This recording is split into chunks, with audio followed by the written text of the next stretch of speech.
Hey there everybody, welcome to the 6th video in my 8-part series about how to launch a podcast.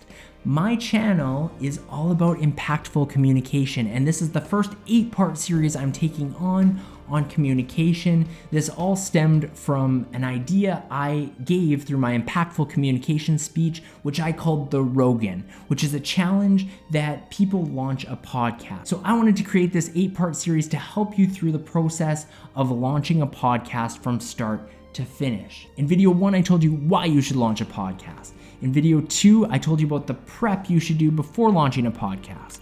The third video was all about the equipment that you need to launch a podcast. Video number 4 was about the script that will help guide you through the podcast. The 5th video was the things to think about before you reach out to a potential interviewee. And this video is about recording the actual podcast episode itself. If you're doing an in-person interview, it is a slightly different process than if you are interviewing somebody online through something like Zoom or Zencastr, which I'll talk about in a second. But the in-person interview, what works best is if you have 2 microphones which are going through a Focusrite USB connection into the computer.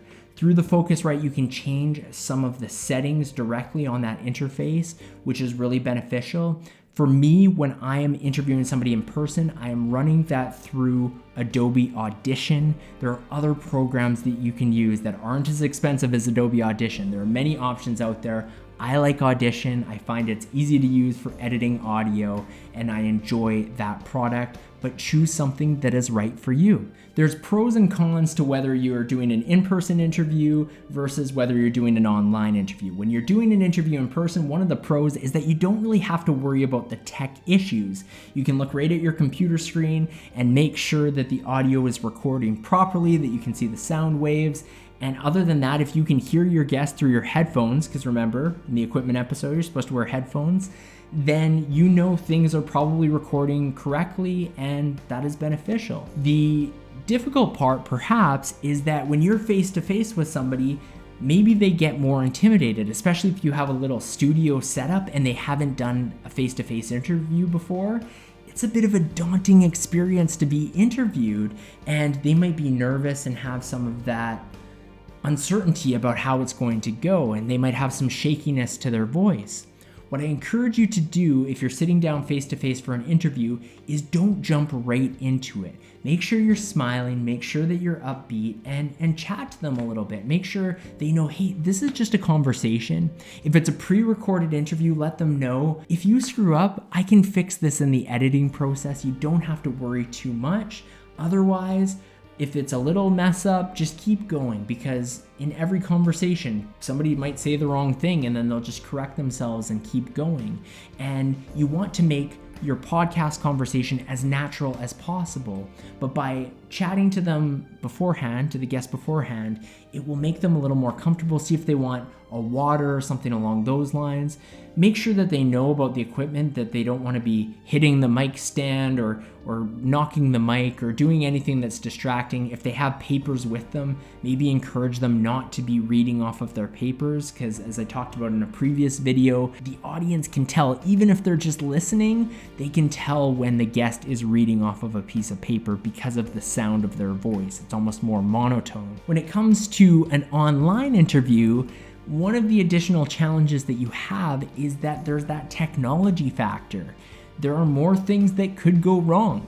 People's internet tends to cut out from time to time. You may run into some of those challenges, but just the same, you want to make sure that your guest is prepared for those things. If it's a live interview, give them an idea of some of the questions that you're going to ask them in advance so that they're not too off guard or feeling like they're blindsided. But with that said, have some flexibility in your conversation as well to ask follow-up questions that maybe weren't prepared for, but set your guest up for success. Don't try to trap them with a really tricky question. Make sure that you're asking them things that they'll be able to speak to and that you're carefully listening throughout the conversation. If you're using something like Zencastr, which is one that I use for the Remax Hustle podcast, repping it on this hoodie, Zencastr is audio only. You don't have any video, which is tough because you can't see facial expressions, but it's good because it really forces you to focus on the audio side of things. But there are a few requirements. For example, Zencastr struggles a little bit when people try to access it on a phone or an iPad. At least I've run into that experience in the past. So you want to make sure your guest is coming on with a laptop for that circumstance. Likewise, on a Zoom conversation, you want to make sure that they know all of the audio settings, that they're familiar with Zoom. After 2020, who isn't familiar with Zoom, it seems like, but maybe your guest hasn't used it before. So don't assume that they're going to for sure know how this platform works. Give them as much information as possible. Remind them of your meeting time. Send them a follow-up the day before and say, hey, just checking in to make sure that you got my calendar reminder for our interview tomorrow at 10 a.m. Really looking forward to it. And when you start the conversation, whether you're reading an intro off a script before you jump into the conversation, make sure that your energy is upbeat, that you're smiling as you talk into that microphone.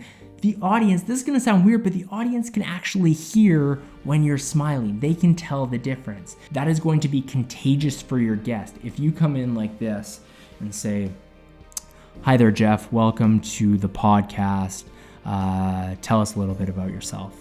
Jeff's not gonna have a lot of energy when he answers that, but if I come into it and I say, hey everyone, welcome to my podcast. I'm so excited you're listening. Today I am talking to Jeff, who is an expert in his field. I list off a bunch of things Jeff has done. Jeff, welcome to the podcast. Jeff right away is going to have greater energy that is going to match mine. And again, it's going to be funner, more fun, more enjoyable for your audience to listen to that type of content. I hope this video on recording the podcast episode has been beneficial. Like I said, I use Adobe Audition for the in-person, I use Zencastr and Zoom for the online, but there are tons of different programs that you can use and that you can research for whatever suits you best. I hope this video was beneficial. If you haven't already checked the other videos out and you want to launch a podcast, what are you waiting for? Go check those videos out. Subscribe to my channel. I am passionate about impactful communication and I want to help you be a better communicator. Hit that notification bell, hit the like button, comment below, do all of that stuff. I'll be so happy. Otherwise, I will see you on the next video.